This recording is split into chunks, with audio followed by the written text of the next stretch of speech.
So the journey of Peter, as we read it in the Gospels, is a very interesting one.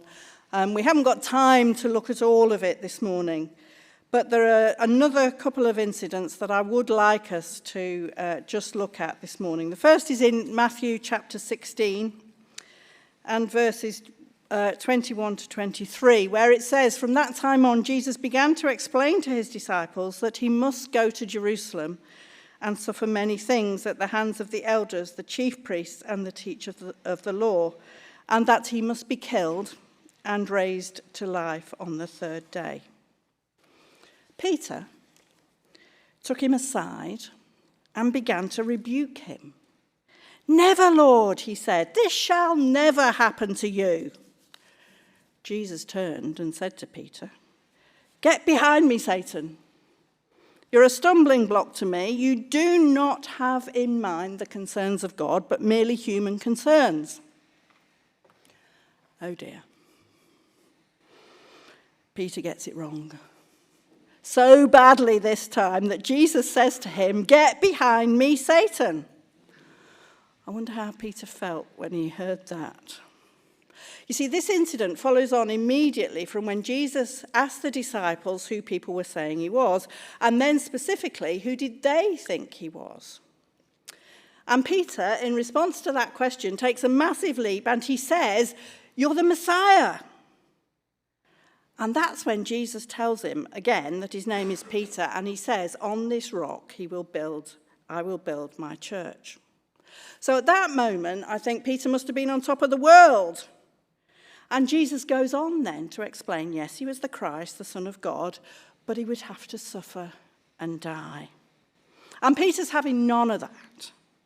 "This is never going to happen to you, Lord," he says. You see, Peter had recognized Jesus as the Messiah, but he hasn't yet got to the point where he totally trusts Jesus. Because this seems completely wrong and totally ridiculous to him. "Come on, Jesus, if you're the Christ, if you're the Son of God, you're not going to be killed. That's completely incongruous. It can't be."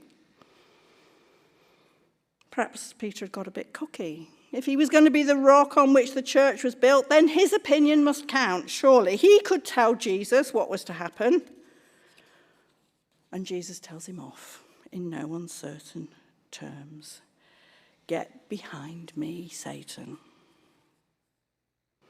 This was a difficult lesson, I think, for Peter to learn.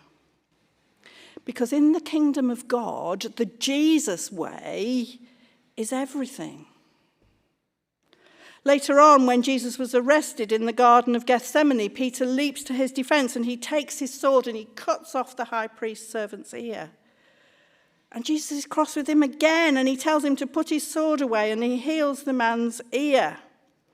I feel a bit sorry for Peter in that incident, because he's trying to defend Jesus, and he does it in a way that seems natural to him. But the problem is, it's not the Jesus way. The Jesus way is the way of the cross. And Peter's trying to stop Jesus from going that way, and it's not something that Jesus is going to countenance. If Peter's following Jesus, then he has to do it the Jesus way, not his own way. I think this is an easy wrong turn that we can all take. We all have our own ideas about the best way, and sometimes those just aren't the Jesus way.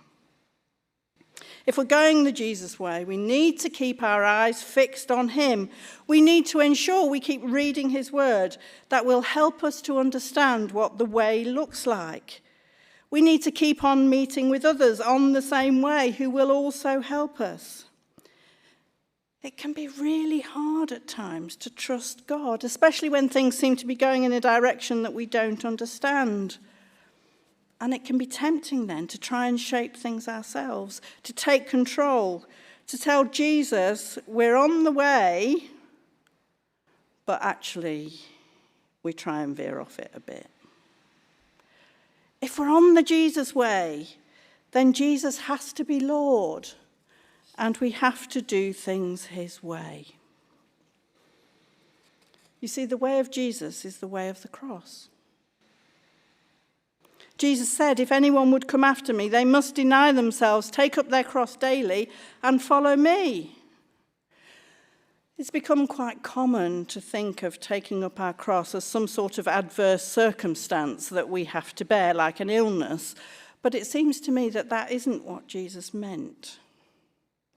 He physically went to the cross and died for our sakes. I don't think he meant that we have to do that either. So what did he mean?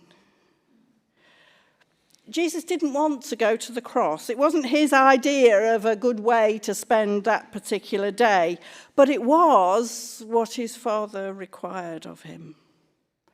It was God's will for him.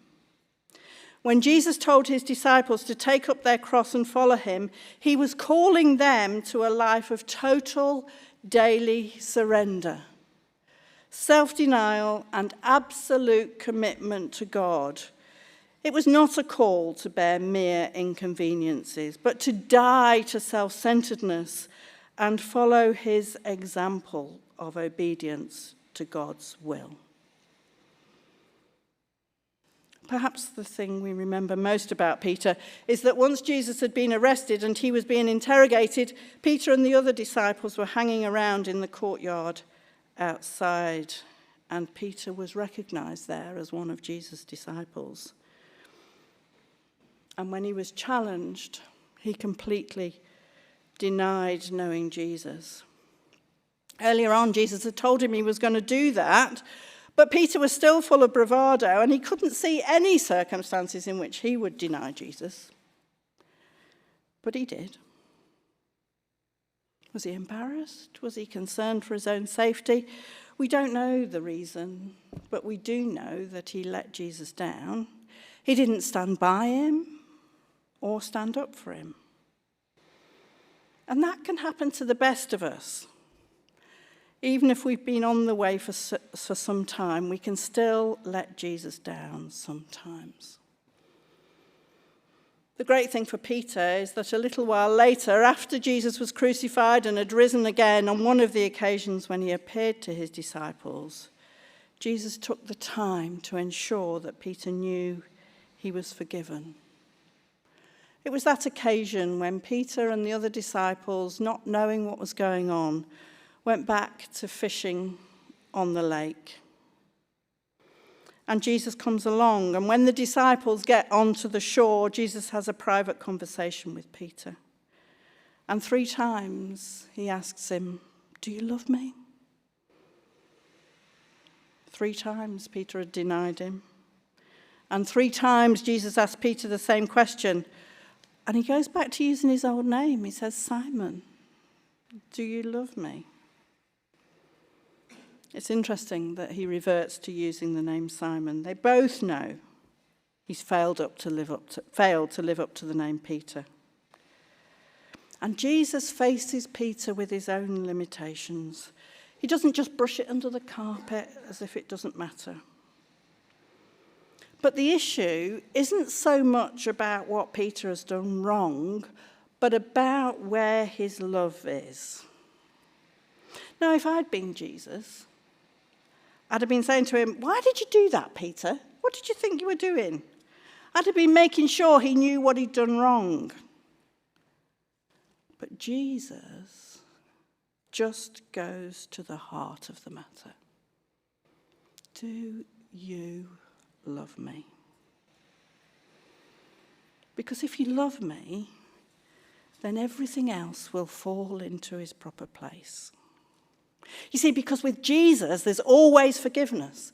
There's always a way back. There's always hope for the future. But you can't get away from it. The way of Jesus is the way of the cross.